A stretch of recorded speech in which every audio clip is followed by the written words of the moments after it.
Hey, we're Hi. here. Good Greetings, should we be? travelers. Threw me Greetings. off by the hi instead of the greetings, travelers. I'm like, what I'm are we doing? sorry. It's a late night.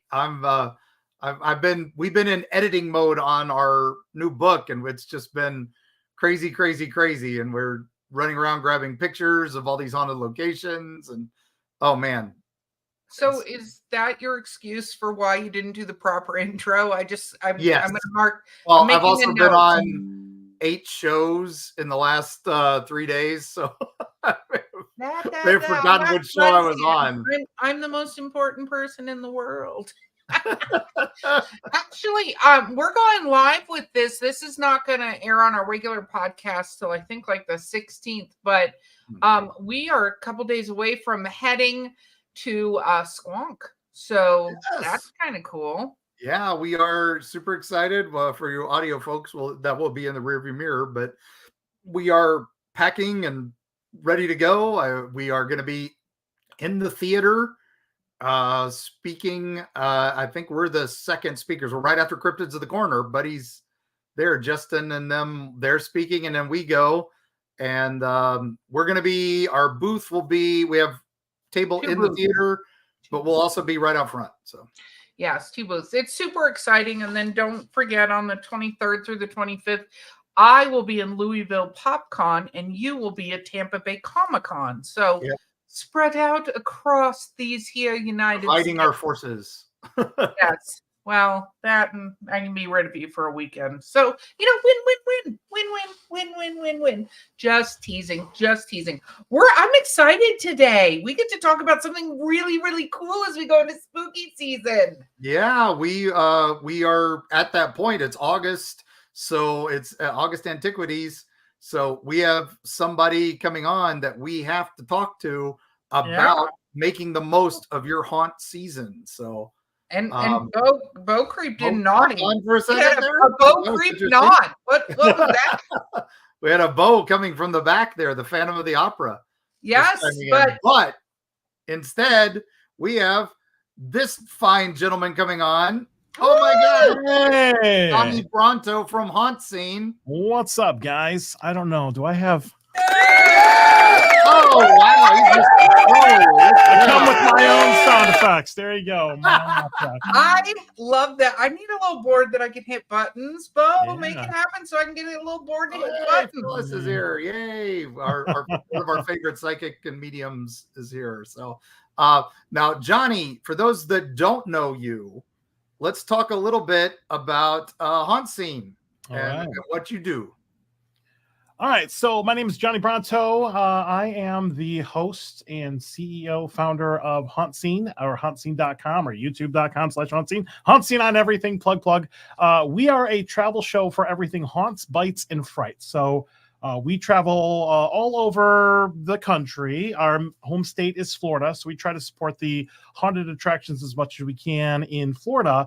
But my long-term goal personally is to visit at least one haunt in every single state. So far, I am at 122 haunts in 22 states. So we've been at this a little while. We're coming up on our 10th season right now, so that's cool. And then we're going to kick it off doing haunts here at the end of the month. This is very cool. Great. And you've already been doing some stuff. I mean, you were over in Texas just recently at the Texas Haunt Convention. So yeah, anytime I can go in the off season and couple a convention with a haunt, or especially a state that I haven't been to, it's awesome because I can get that state off of my list. So we got Texas. We went to Dark Hour in Plano, Texas, which was awesome. Shout out to the crew out there, but that was a lot of fun. Good hunt. And like us, you keep going through November.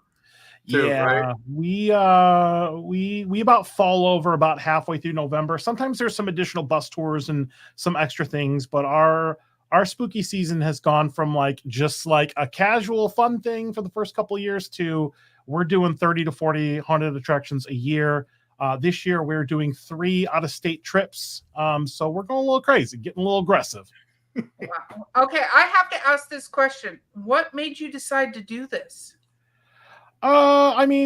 So when we first started, obviously here in the Orlando area or Davenport, where I'm from, Halloween Horror Nights is huge. And I fell in love with that event. First time I went to Halloween Horror Nights in 2008, which was the Bloody Mary year. It blew my mind. And I am not from Florida. I'm actually from Detroit, Michigan. And we always had haunted houses like Erebus and some other stuff up there. And I never went there. But I went to Halloween Horror Nights once, and it was just like an instant addiction. And then a couple of years ago, I started to realize, as much as I loved Horror Nights and still love Horror Nights, I started to realize that there were other smaller independent haunted attractions that were out there. So we started doing those, and then we started Hauntscene, and then I became friends with 99% of everybody in the haunt industry here in Florida and beyond, and that's it. So just I literally, the whole point of Hauntscene is to make everybody else look good. So we don't do this for me. I do this for them. Mark, you could take a lesson in that. Well, I'll learn. So I just know Johnny and I have similar tastes in shirts. So it's the algorithm finds you quick when you do a lot of haunted stuff in Florida. Yeah, man. Harddaddy.com. Hit me hard. Hard Daddy, we are looking for new sponsors if you would like to join. Hard Daddy, sponsor us too while you're at it. Yep. we can be paid in shirts. Yes, it's fine. Oh my gosh. Okay, so you have a lot coming up, but let's start with, if somebody wanted to hit multiple haunts like you're doing, what is your first piece of advice for them? Because you started somewhere, and I know now you're like leveled up, epic experienced haunter, but where would somebody begin to do this? Well, I'm not doing it, but where would somebody begin to do this? So what I would highly recommend is if you go to hauntscene.com, we have what's called the Florida Haunt Directory, where any of the haunts that are kind of on our radar, we put all their information there. And because we mainly want to represent Florida and support the haunt industry here. However, there is another resource out there that is really invaluable called the Scare Factor. If you go to the scarefactor.com, you can literally type in whatever state, and it will show you all the haunts in that state. Tyler and Nora Prophet do an amazing job with the Scare Factor, so I would check that out. That was what really helped me start to get to these haunts. I had a lot of like big name, like bucket list haunts on my list. Actually, Dark Hour was my last one. Like, I've hit all the haunts I've ever wanted to go to. I still got 20 something states to get to, but like all the major big hitters that I wanted to go to, I've already kind of done.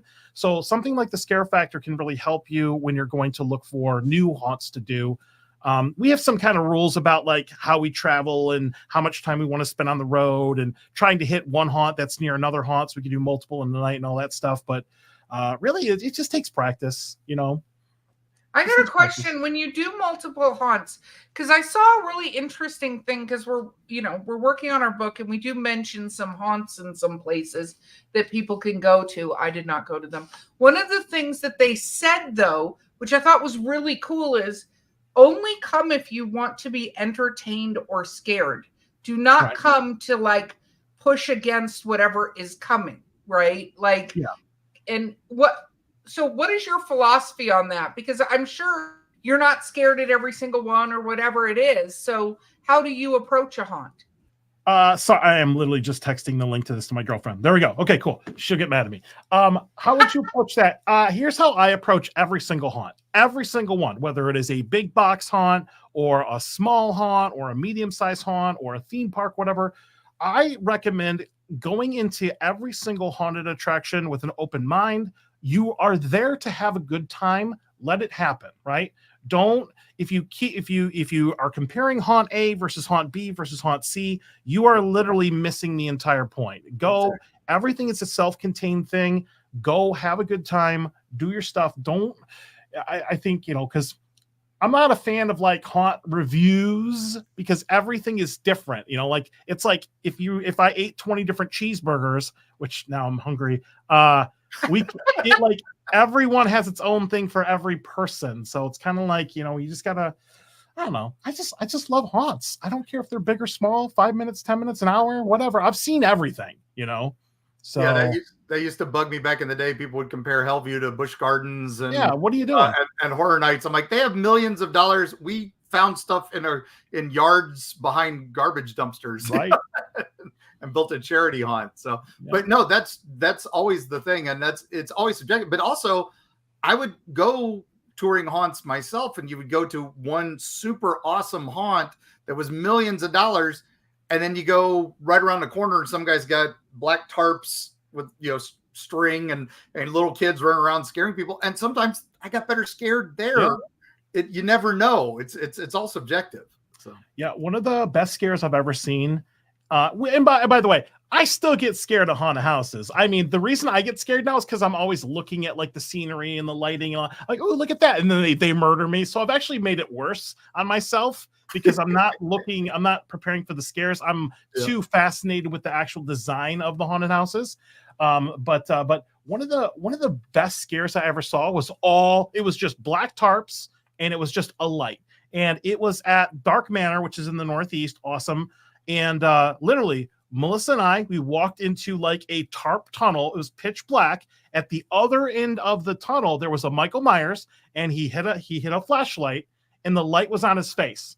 And then we're like, oh, cool, Michael Myers, whatever. And then literally he started walking at us, and right before he got to us, he turned the flashlight off, and like Melissa just like crumpled like a wet noodle, man. It was great. But like something as simple as that. One thing I really like about smaller haunts is they tend to be more inventive. They tend to do more with less. And no offense for like a Halloween Horror Nights or whatever, because I love Horror Nights, but they kind of have it figured out.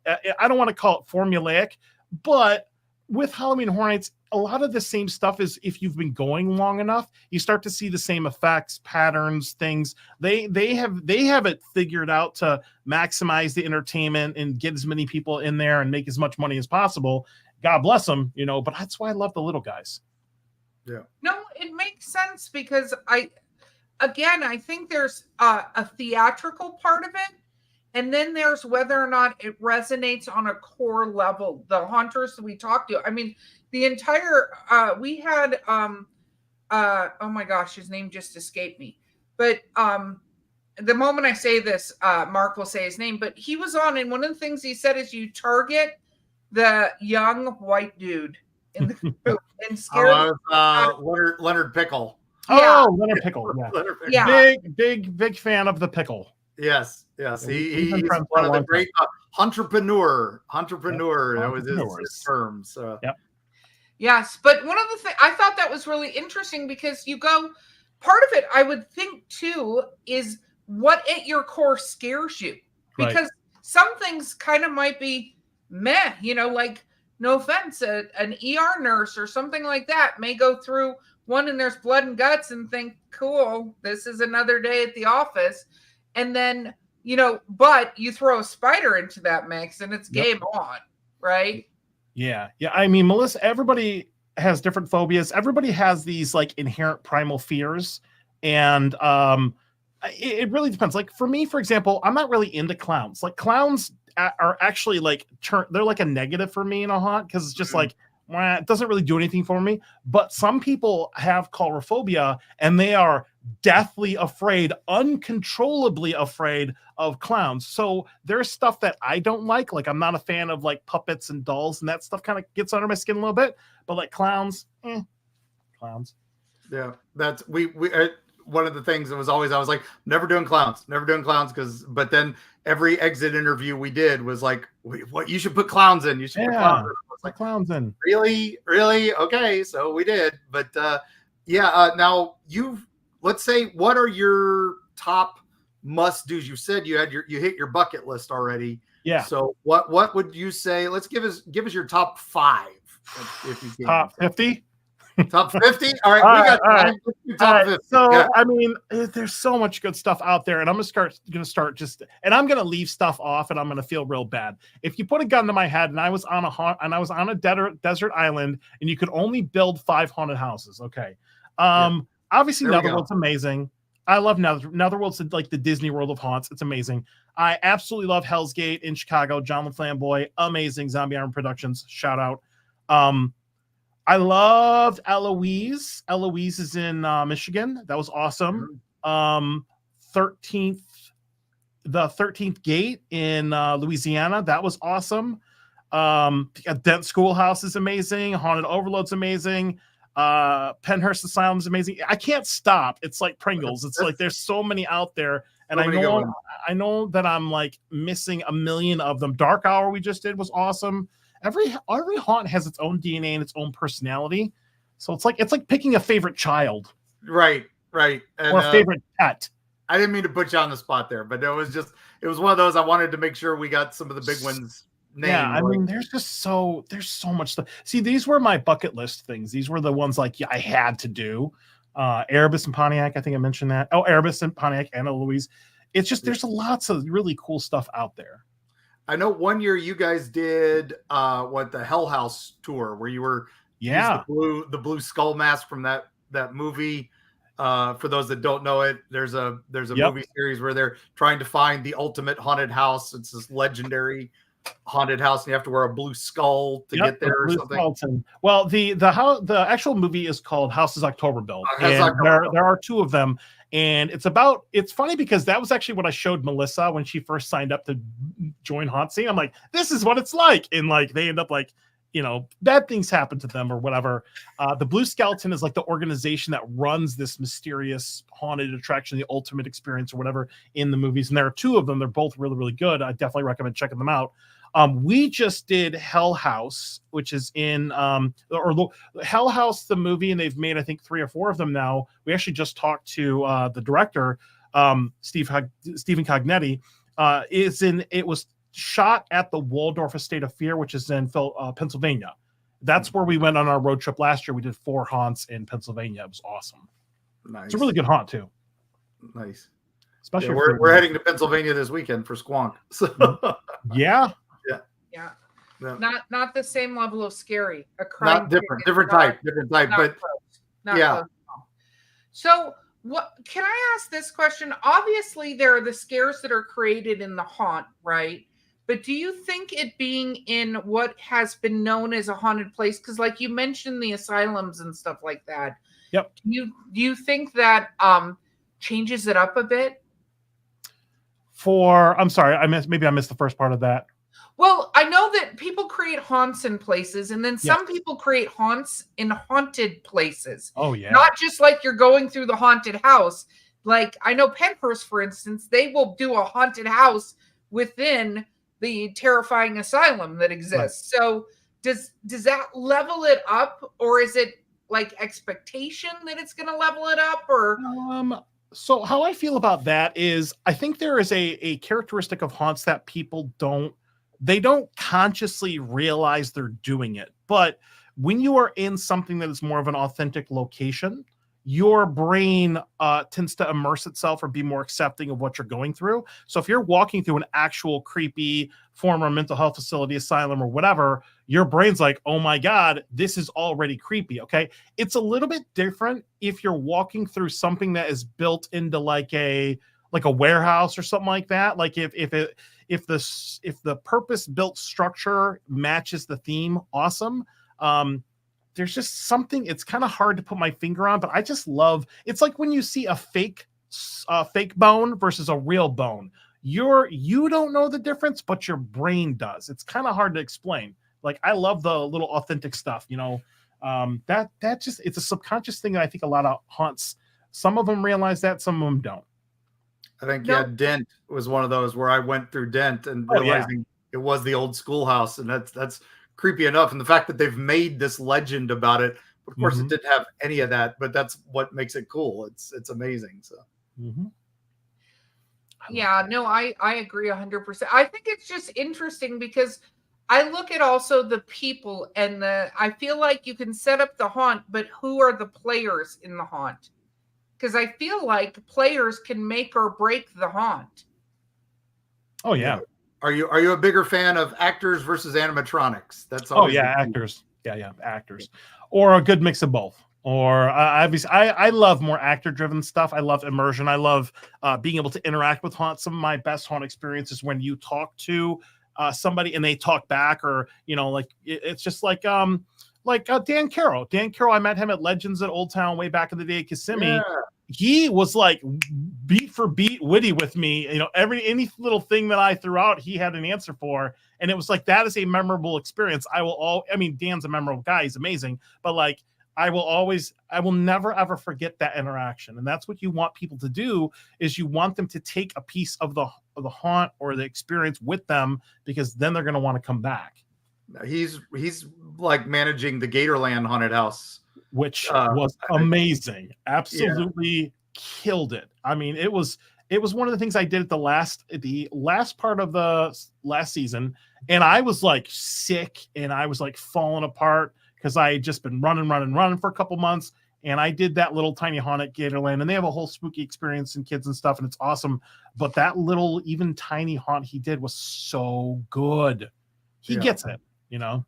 Yeah. He's always has. That's why I so love going to Mortem Manor, even though he's no longer really there, but his spirit is there, as it were. I mean, Mortem Manor used to be like legit haunted before Mortem Manor moved in, when it was Haunting at Old Town, which I actually have the sign here on the side of my studio that used to hang outside. It had a bunch of old Victorian funeral artifacts, and like legit had like a mortician's table that was like 1,000 pounds made out of lead and stuff like that. And that stuff, like that place was like oppressively like haunted. Like you could feel it. If you could feel it, you felt it, you know? And then I made the stupid mistake of asking Dan. He was doing like a little walking ghost tour. Halfway through the house, I'm like, "Hey, Dan, anything creepy ever happen in here?" And then like he was just like, "Well, by the way, there was." And he just like sat us down and told us all these stories. And that place freaked me out until Legends moved out. And I love Mortem Manor as a haunted attraction, but it doesn't have that same oppressive nature to it that it had. So I believe the objects that were moved out of there took whatever it was with it. Yeah, something was attached to something. That was we had Michael Roddy on, and we were talking about Terror on Church Street, and we talked about the haunting there. And one of the things we both agreed is you can go back to that building now, it's not there, but what was there moved out, you know, but it was definitely there. Yeah, my experience with paranormal stuff, it is attached to a person or an object. And yeah, because I even had Ting, who runs American Ghost Adventures. She came in the studio and was sitting across from me, and all of a sudden the barometer on my house went down like 1,000 pounds, like literally, like I felt like something was standing on my chest. It was really, really oppressive. And then halfway through the interview, like from out here, which is actually my house right here, something took like a little pebble and just lobbed it, and it hit me in the eye on the show. And I'm like, ah. And then when she left, it all went with her. It was just like, ugh. Yeah, it's crazy. Ting's awesome. We got to get her on our show. I'll reach out and get her on. She's amazing. If you get a chance to take a tour with her, American Ghost Adventures in Orlando, she's incredible. So. Legit, great tour downtown Orlando. Surprisingly, like historical. You wouldn't think that downtown Orlando has a lot of history. It does. Yeah. Trust me, take that tour just for that. It's awesome. So, okay, I have a question. What does scare you in a haunt? Like when you go in, when that, whatever that thing is, you said not clowns. Nope. So what's your clown? Dolls and puppets freak me out. I'm claustrophobic. So I've been in some haunts that are completely lights out. We did Reaper's Revenge, which is also amazing in the Northeast. And they have a complete blackout haunt, and it is literally a conga line of people completely in the dark. And at some point, somebody ahead of us got stopped, which stopped the entire line. So I was trapped, smushed with other people in the dark. That was terrifying in a bad way. I can see that. Yeah, no, it's very interesting when you lose some of your senses and stuff like that, how that can set you on edge. Yep. Like, you know, I think it's fascinating. The sight is one, but also sound, right? Yep. And then yeah. No, it was always designing haunts. It was always, you wanted the big classic Victorian mansion. That's the showpiece. Netherworld, I think, is the the king of that.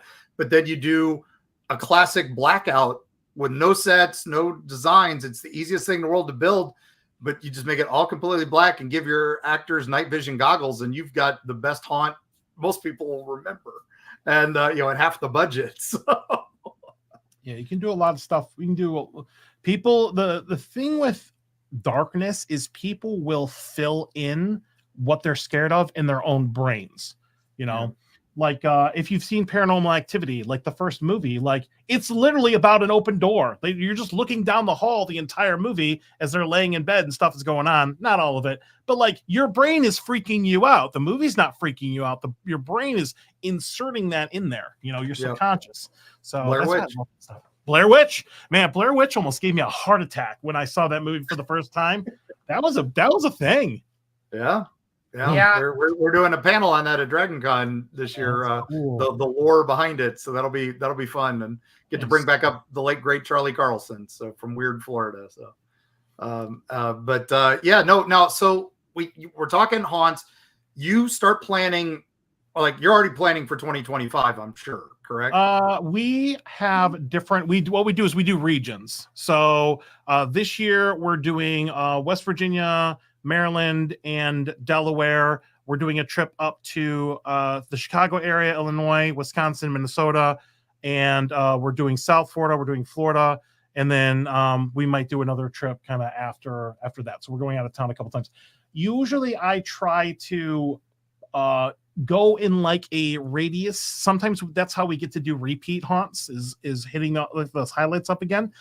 We already have plans of hitting up Spooky World and some other things up there in the Northeast next year. So that's the plan. Nice. What about West? Have you gone West? The furthest I have been personally for a haunted attraction is Texas. Just got back. Melissa has been to California for Horror Nights and Knott's Berry out there. She's also been to Japan for Horror Nights as well. So she's been further west than I have ever been yet, and we'll get there eventually. Wow. Nice. So what is haunt season? Like, what do you consider haunt season? Well, we do our show. We do our guest show typically from April, May, June, and July. So we have guests on, usually three shows, a live show on Tuesday nights. And August is what we're in right now. That's our haunt preview month. So we preview 2 haunts a week, typically, just showing what the new themes are, give away tickets, all that stuff. And then at the end of August is when the haunts start. So our season goes from the very end of August, which is typically right around when Horror Nights begins, because that's the first one that opens, and then all the way through September, all the way through October, and then usually the first weekend in November, unless there's something special that happens after that. And then we take a very needed breather for a few weeks, and then we have Christmas haunts at like Sir Henry's 13th floor, Jacksonville, that kind of thing that we do in Florida. What do you think the biggest difference, because we're going to take a pretend break, I like to call it, in a moment here, but what do you think the biggest difference is between a Halloween type haunt and a Christmas type haunt, or the holiday type haunts? Well, I think the full effort of everything goes into Halloween. That's when you're going to get probably the best experience. When it comes to doing some off-season stuff or Christmas, I love spooky Christmas stuff. I love Krampus. I love all that stuff. And then sometimes it's just nice to scratch that itch in the off season, which is why I love Morning Manor at Old Town, because it's open all year. Plug. But I love it during the season. And thankfully I love Hauntscene. I love it. This isn't my full-time job. I do this is for pure fun, to support the haunts and to promote them. I get a chance to kind of back away a little bit and take a mental break for a couple months. And then usually when Transworld starts a big Halloween haunted attraction convention in St. Louis, that's usually when my brain kind of fires back up early in the year. No, that makes total sense. Okay. So we're going to take our pretend break right now, and then we're going to come back and we're going to talk about your personal paranormal experiences, which should be fun and creepy. We'll be right back after this message from our sponsors. After these messages, we'll be right back. Okay, now we're back. Yeah, the producer's head just exploded behind the scenes. I love it. I love it. But I love that. I know she did keep that in. That was up. No, she's leaving that in completely. We're going to get copyright struck because you nailed that, man. You're welcome. So, okay, where do you want to go talking about your own paranormal experiences? Where do you want to begin that? We can go anywhere. I grew up in a haunted house. I've been Let's around. Start there. Okay. Haunted house one grew up in. Take us there. Way back machine time. Let's go.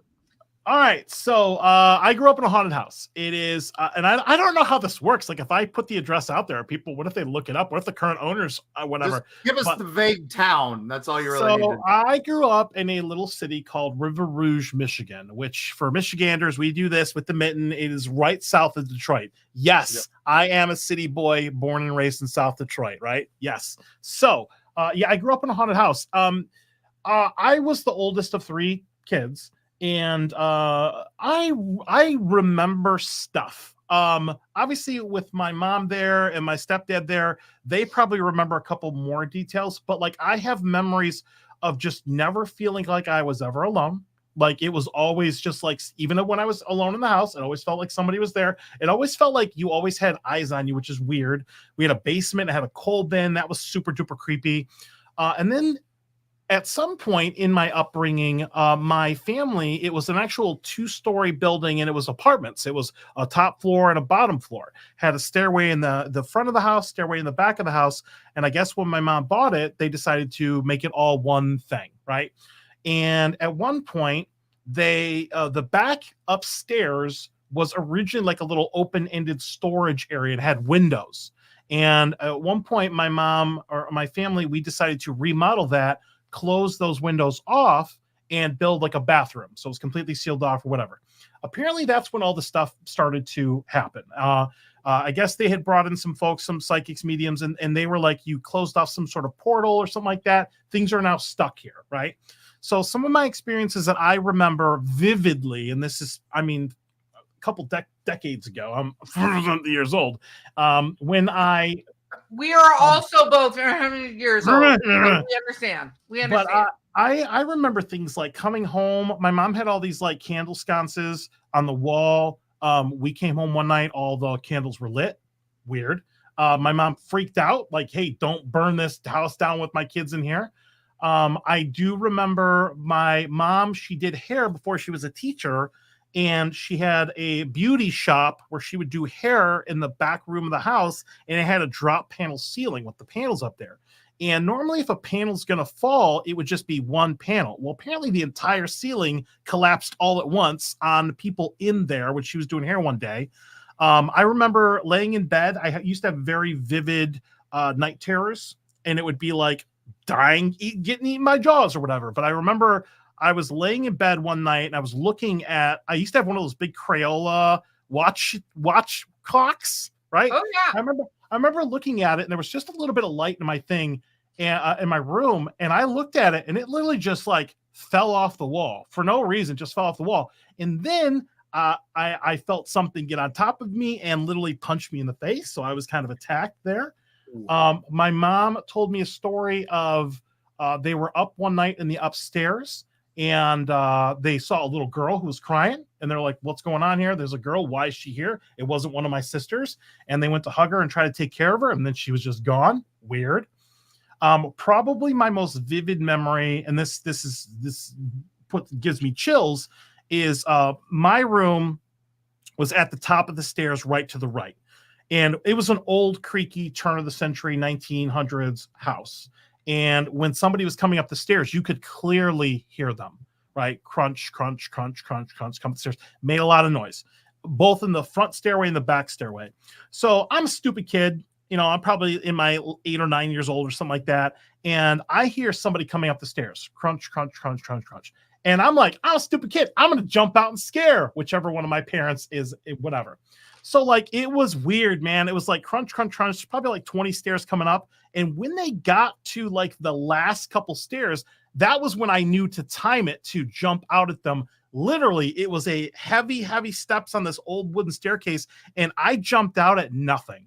Like, it was just like, what? And it was just like, it was like, it's hard to really explain, but I was hit with nothing. Like, I felt nothing hit me. And it was, that was super duper creepy.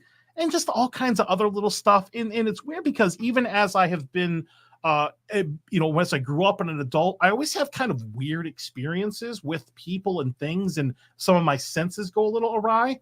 I've seen full-on apparitions. One of the things that I have is cigarette smoke. Like, if I have, and I don't know if you've heard this from somebody else before, but like literally, if I'm around something or somebody that's passed or whatever, I will smell cigarette smoke. And I used to think it was like my uncle who smoked passed away, my grandfather on my mom's side who passed away, they smoked or whatever. And I kind of chalked it up to that, like it was just kind of like a weird thing. But even when I've met people who have nothing to do with my family at all, sometimes I'm like, I've had to ask them, do you smoke? And they say no, but I can clearly smell cigarette smoke. So either they're lying to me or there's something there.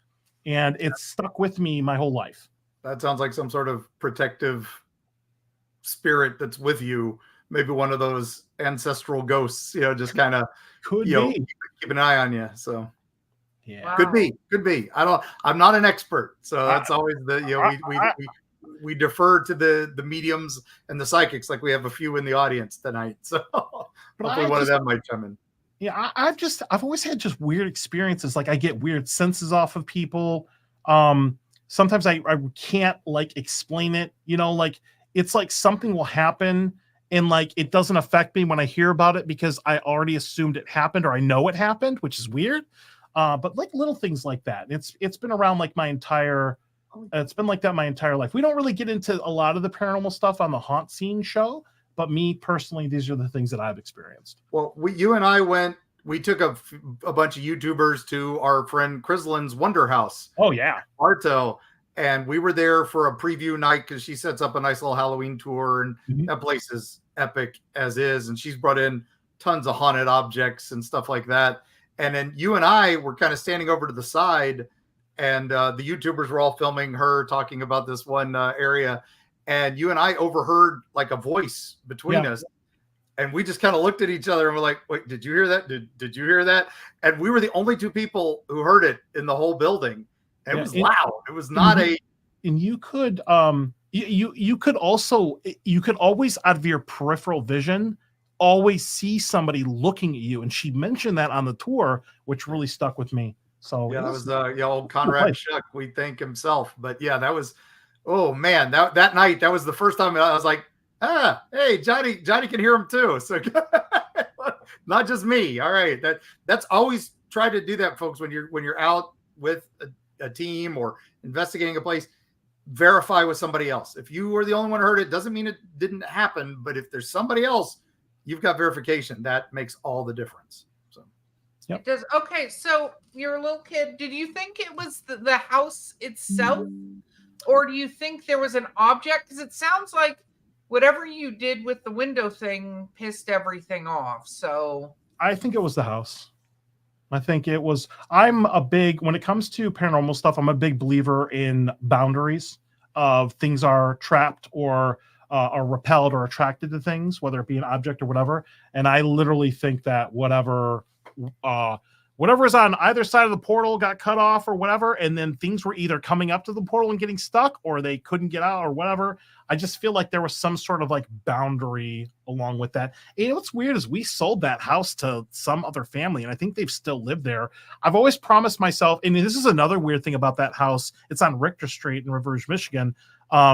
Every time I go to Michigan, for whatever reason, I'll be driving around and I always drive through that city. Like my family doesn't live in that city anymore, but I just can't not go. Like I have to drive by and see it. It's weird. Yeah, no, that you feel the pull. Yeah, history pulls. So you moved out of that. Then what happened? What's your next besides obviously getting, stalked at the Wonder House with Mark? What happened then? With the house that we moved into, and it's kind of weird how you go from feeling something to nothing. When I go into something like when I grew up in the old house or like the Wonder House or whatever, sometimes I guess the way I describe it is, how when you jump into a pool and you're underwater and somebody else jumps into a pool, how you feel that's what it feels like to me. And it happens a lot in like old antique stores or something like that, where like I will bump up against something else, right? Now, in like my house that I live in now, or the house I ended up graduating, in Allen Park, Michigan, and some of the other houses I've lived in Michigan or Florida, there's nothing. There's just like, there's no other, I'm not bumping up against anything else, but there are certain places and certain things that I've done where like, your presence is bumping up against something else. So it's kind of hard to explain. No, you just explained it well. My question is, when you approach that, do you go forward or do you go, no, I'm good? I think it's more of a lot of times, because I have felt oppressive, like something shoving me away or repelling me. A lot of times what it feels like is I'm aware of them and they're aware of me. And that's it. Like, that's where it stops. Like, they know I'm there. I know I know they're there, or whatever it is. I know they're there. And then it's just kind of like you have this you decide to temporarily mutual cede your boundaries to something else or whatever. But I have had stuff felt like it pushed me away. Like even in Legends at Old Town, when we did the ghost tour that night, I couldn't get out of that building fast enough. Like, it literally felt when I went through the threshold of the front part of where the gift shop used to be, it literally felt like I could catch my breath all of a sudden. I actually like shoved somebody out of the way. I didn't mean to, but I'm like, I got to get out of here, because it was, and it's kind of like this weird exponential thing where it starts small and it kind of gains momentum. And I don't know if that's because I was afraid or whatever, but that was pretty crazy. It's interesting to me, because going back to what I asked you in the earlier part of this show about haunted places. So, there are places that appear to be haunted. People think they're haunted. And then there's places you go, there's something there, right? Like, there is. So do you go to, you went to the Wonder House. Do you find yourself being invited to not haunts, but legitimately haunted places? Yeah, we seek it out. Like, we did the Ybor City ghost tour, and they went to the Cuban Club, which is clearly haunted in the basement. And some other locations. Orlando, we did a ghost tour at the Tampa Theater. It's kind of weird how this is wrangled, though, because some of the locations will start to kind of dress up their history a little bit and make it a little spooky. And they usually do that for profit, I do like the old adage that you hear a lot, like every theater's haunted, because I think emotion is what attracts these things to places. And when you're at a haunt, or you're at a theater or whatever, there's so much emotion running through that place, or fear or love or whatever, or entertainment or laughter or whatever, that I think that whatever is some things are drawn to that and they end up stuck there, Yeah, I don't disagree with you. And we talk a lot about how there's you do enough manifesting of something, you'll get some, whether it's what you thought you were manifesting or not, something is going to arrive and be like, hey, how you doing? I don't poke the bear. Like, that's something I don't do. I'm not going to be one of those people that's like out there messing with the Ouija board or any of that stuff. Like, I'm good with that. Like, I feel about that the same way I feel about like bungee jumping or diving with sharks. I'm never going to die bungee jumping because I'm not going bungee jumping. I'm never going to get eaten by a shark because I'm not going in the ocean. Like, there's certain things that you can kind of help, and I am deathly afraid of going to one of these places and bringing something back with me. So I always do a very calm conversation before I enter my house again. Hey, if you're there, sorry you're stuck there. It's time to go back to where you were. You're not welcome in my house. And I'm very firm with that kind of stuff. And it's one of those things where it could be like reverse manifesting, where I'm telling myself that as much as I'm telling whatever that to kind of put those walls up here, because, that was one of the things that I had worried about when I bought this house, was the previous owner had passed away. And, love you, but I found out it wasn't in the house. That's cool, I guess. But like that little stuff I kind of worried about. But when I first moved in here, I felt nothing. There was nothing in here, That's good. Which I liked. Yeah, that's always nice to know you can rest your head safely. So yeah, and not be worried about that. Except the man who has a haunted ghost that leaves him books all the time. It just moves my books around. It's okay. So that's he's fun. Allowed to read anything he wants. It's weird because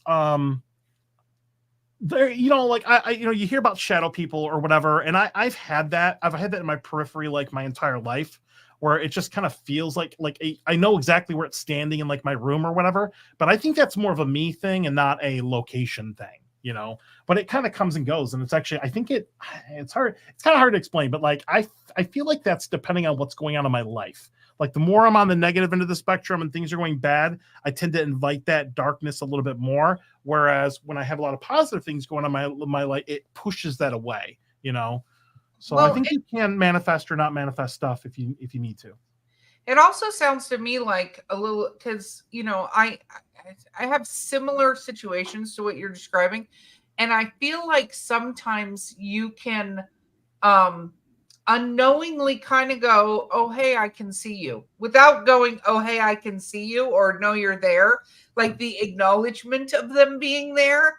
They're like, oh, she can see me. And I'm like, mother.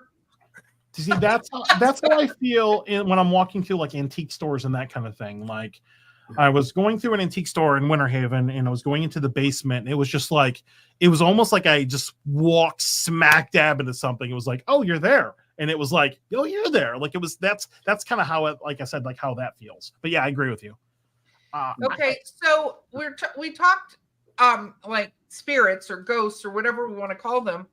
What about the other sides of paranormal? Do you get into like the monster side? The cryptids and all that stuff. Well, even monsters in general, because I think people keep lumping cryptids into like a bucket it's not that big of a bucket, but they put everything in that bucket. Yeah, right. It's like a catch-all. Yeah. I don't know. I find that stuff kind of fascinating. I just don't have a lot of experience with it hands-on, you know. But maybe if I read all of Mark Muncie's books, I would know all the things. Wow. All right, I'll send you that $1. I'll send you that $1 off camera here. So yeah, no. Yeah. All right, but back to haunting. Then let's go back to regular haunts. I had one more question because we talked about monsters, but we didn't talk about aliens, and then we can go back to haunting. What about aliens? So it's a tall order for me to think that we are absolutely alone in the universe. The universe is a very vast place, and I think it's a little egotistical to think that human beings are the only species that exists on our level in the vastness of space. Like to me, I would imagine just by monkeys on typewriters typing out Shakespeare chances, there are aliens out there. Like, cool. I don't have any personal experience with that stuff. I will tell you, though, one of my goals is to subconsciously convince every haunted attraction in Florida to do an alien abduction trail, and I have been successful on several occasions, so I'm going to keep that going. You're the alien. You're the alien. I'm telling you. I just don't have a lot of hands-on stuff. I mean, I guess I'm not vain enough to think that we're at the center of the universe, but yeah, I love aliens. I mean, I love the movie Aliens. Oh, well, number one, super excited about the special edition box set that's coming out that I paid for, and I'm not even gonna be sad about that at all.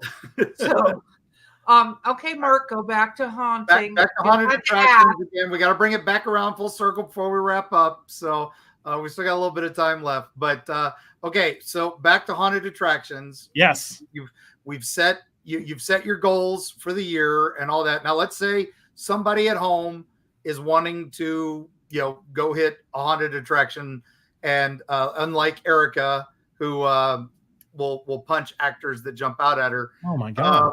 Yes, it's a problem. I don't go in. I'm aware. I'm very aware of my problem, so it's fine. I have that. I don't, that fight or flight. It's fight.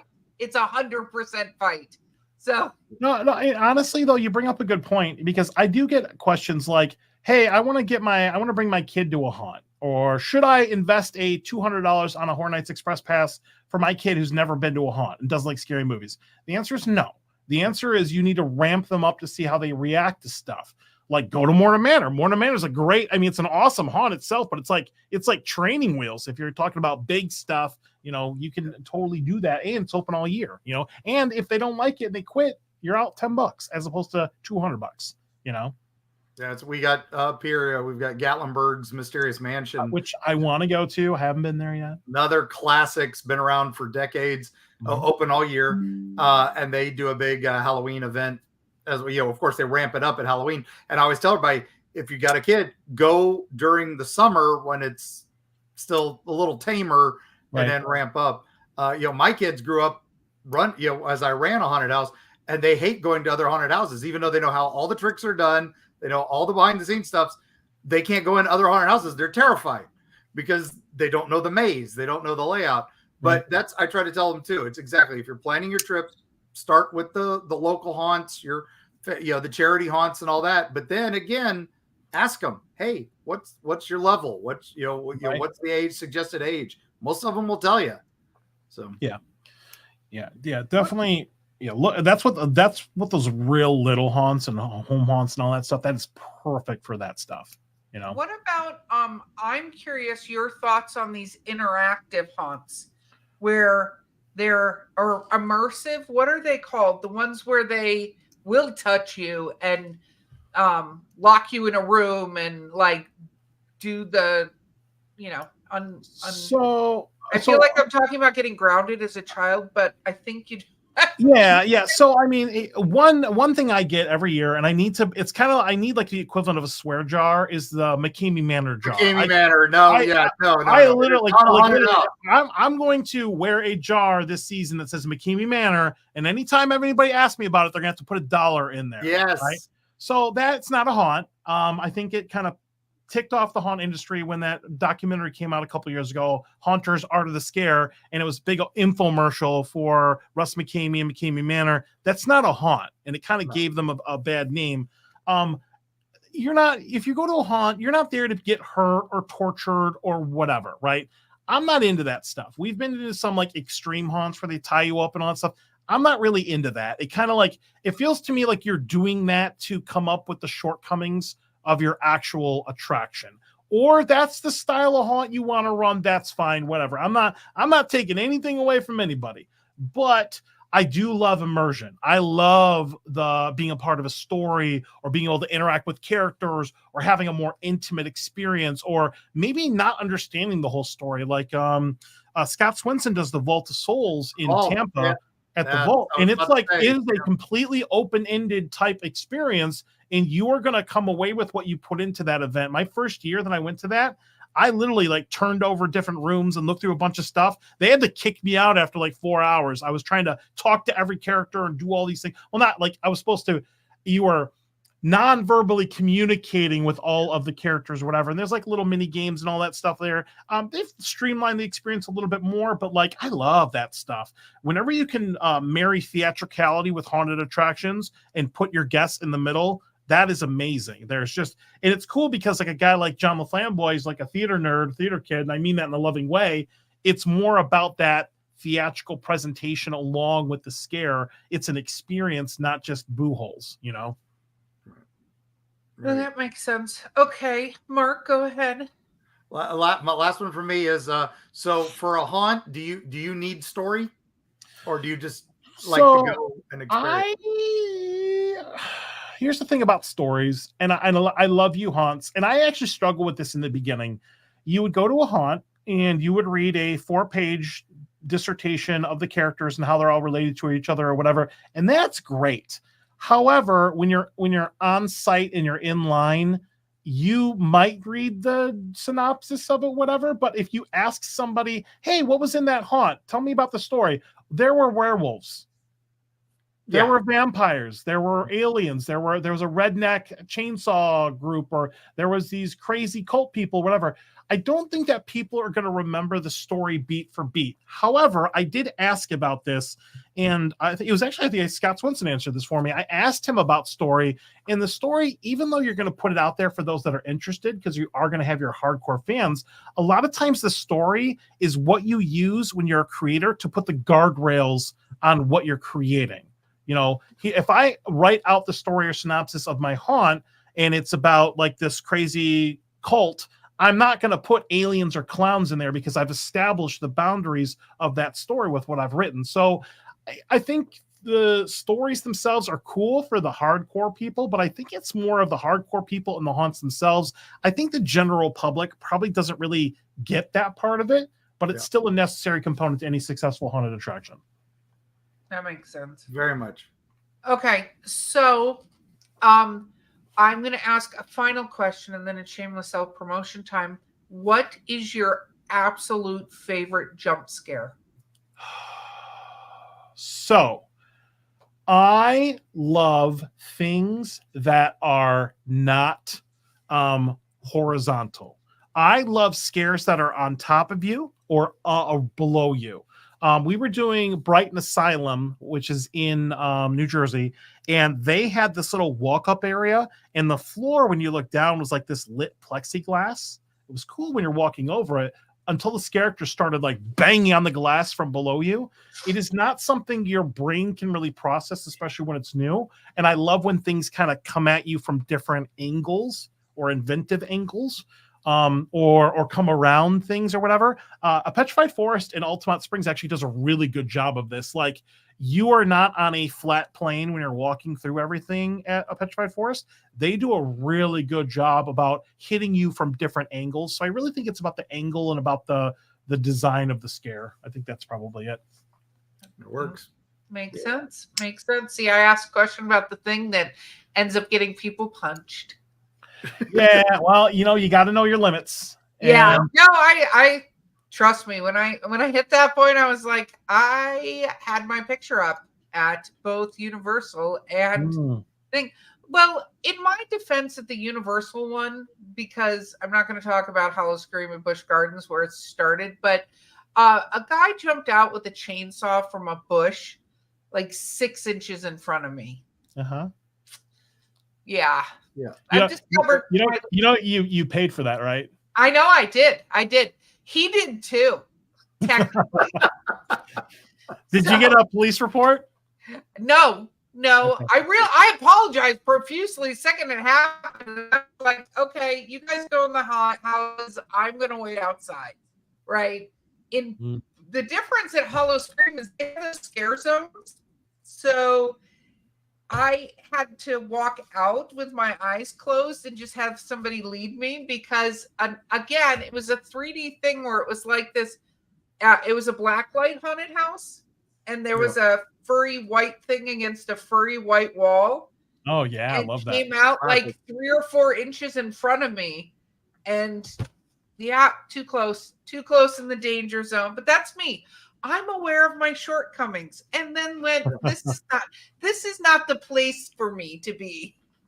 Even though Mark keeps trying to convince me to go, I'm like, I'm trying to drag her to Netherworld. That's the only one I really want to get her through. It's like it's Disney World, man. It's so good. And it's just so beautiful, and layer upon layer and layer. I'm still thinking maybe starting with Sir Henry's and work her up to Netherworld, just because Sir Henry's at least the train.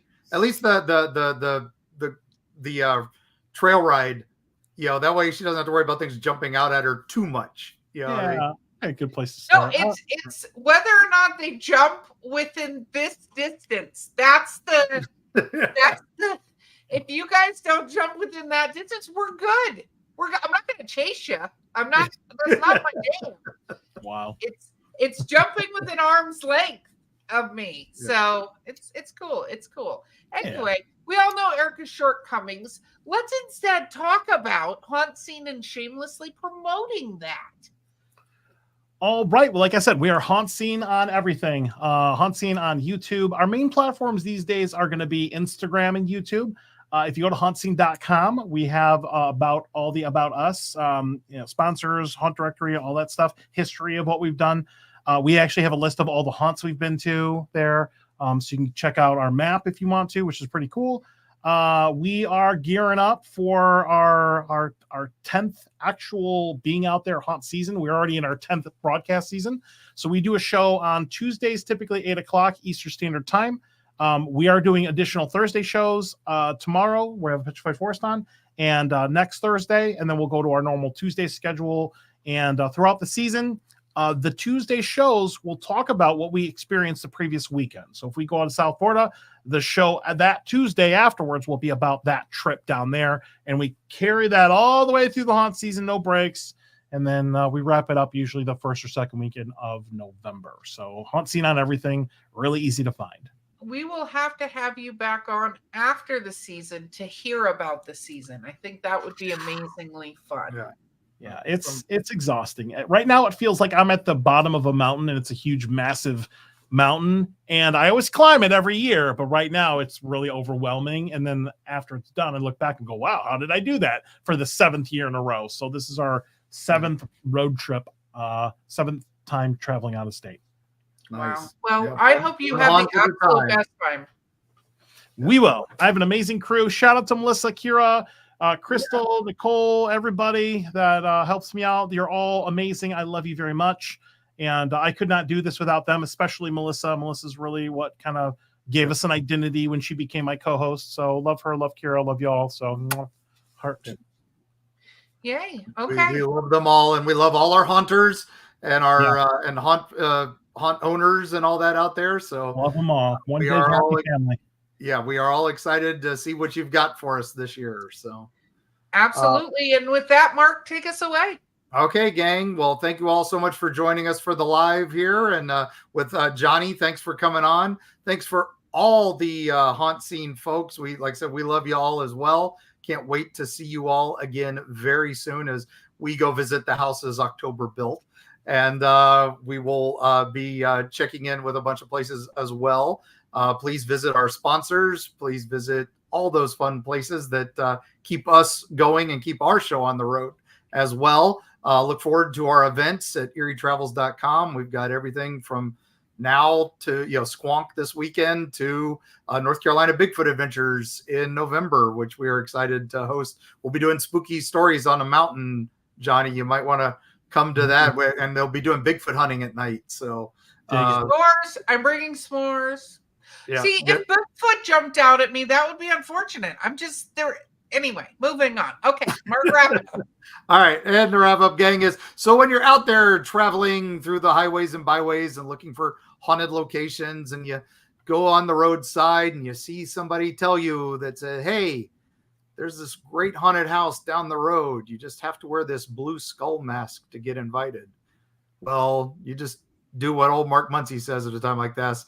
Roll your window up and just keep on driving and go ahead and visit someplace like Netherworld or one of the ones that you paid your dues. You're on your way, and we'll see you on the other side.